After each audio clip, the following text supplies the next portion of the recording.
Until you make the unconscious conscious, it will direct your life, and you will call it fate.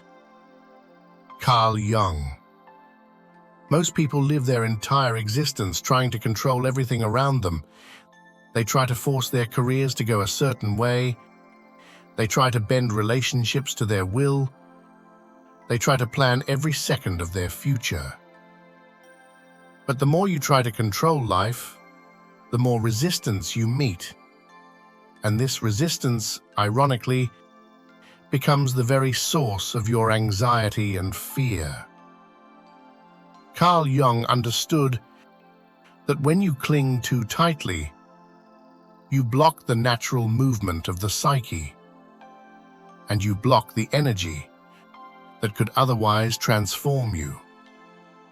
In this video, you will discover why letting go of the illusion of control is not weakness, but the beginning of authentic strength.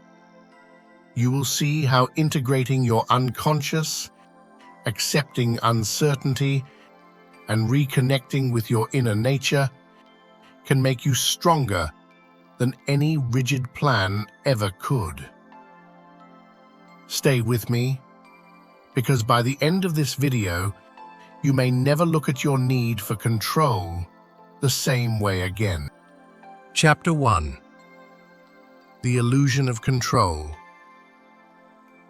We are taught from the moment we are children that control is power, that if you can predict, plan, and manage everything, you will win.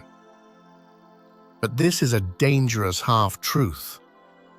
In reality, the world is too complex, too chaotic, and too alive to be fully controlled. Jung believed that when we cling desperately to control, it is a symptom of fear. A fear of the unknown, a fear of the unconscious within us. Because what we do not want to face, our insecurities, our dark impulses, our shadow, we attempt to control on the outside. We create strict rules, rigid plans, overthinking, perfectionism. It feels safe, but it is a cage. This cage suffocates the very energy we need to grow. If you look around, you will see how so many people burn out, get sick, or break down. Not because life is cruel, but because their own rigidity is destroying them. It is like a tree refusing to bend with the wind. The hurricane comes and it snaps. But the flexible tree, the one that can sway and adapt, survives. Jung called this the capacity to integrate your unconscious, to let the deeper forces of your psyche flow instead of fighting them. When you loosen the grip of your conscious control, you allow a deeper intelligence to rise, a wisdom far greater than your narrow plans. Chapter 2. The Wisdom of the Unconscious. Jung taught that the unconscious is not just a dark, chaotic place. It is also a source of incredible wisdom. A deep well of patterns, instincts, and creativity that our conscious mind can barely comprehend. When you try to dominate life purely with your ego, with your rational, planning, controlling self, you cut yourself off from this inner wellspring. Think about how many times you have forced a decision only to regret it later, or tried to hold on to something that was clearly falling apart. That is your unconscious signaling you. When you pause, when you allow some uncertainty, when you let things breathe, you create space for these deeper intuitions to rise. Jung called this active imagination. Active imagination is the practice of letting your inner images, symbols, and impulses surface without immediately judging or repressing them. It is a form of dialogue with the unconscious. Through this dialogue, you discover desires you had hidden, fears you had ignored, and strengths you had underestimated. And as you learn to trust this inner conversation, you no longer need to control every detail of life, because you know you have an inner compass, a guidance system that does not come from fear, but from wholeness. It is not about being passive, it is about being deeply attuned. This attunement is what makes a person. Chapter 3: The Trap of Perfectionism. Perfectionism is one of the most subtle forms of control.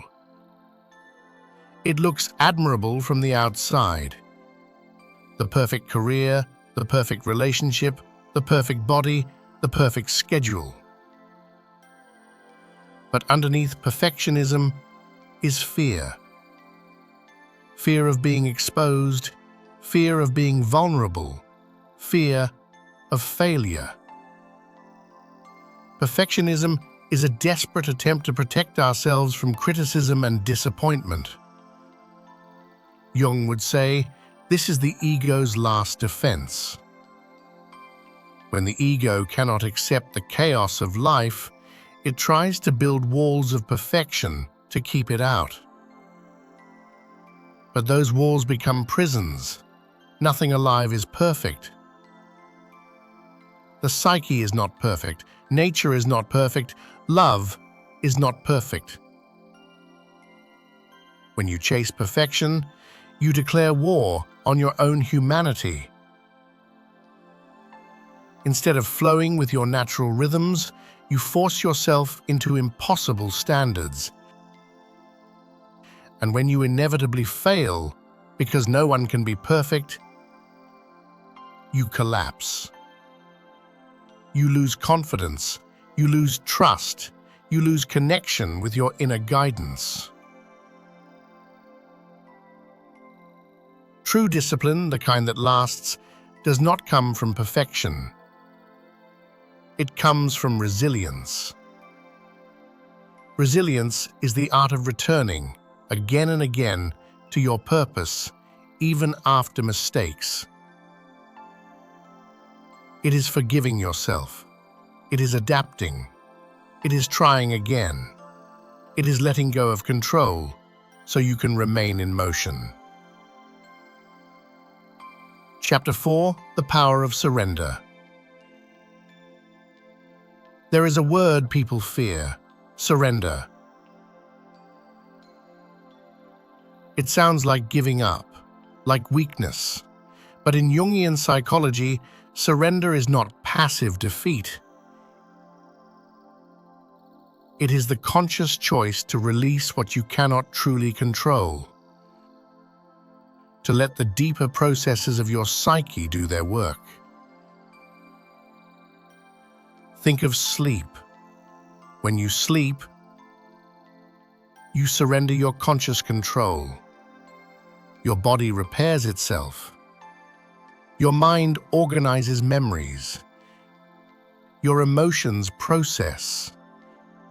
If you tried to stay awake and micromanage every cell, you would collapse. Surrender is the same in your waking life.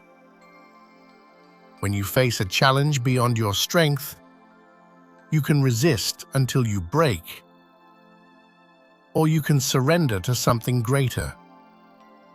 This does not mean you give up effort. It means you give up the illusion that effort alone is enough. In surrender, you find a different kind of power, a power rooted in trust. Trust that life has rhythms. Trust that your unconscious carries knowledge you cannot always name. Trust that letting go is sometimes the only path forward. Carl Jung saw surrender as a spiritual act. It is an alignment with forces beyond your ego. It is a willingness to be changed rather than to force change. And in that willingness, you discover a freedom that no amount of control could ever give you.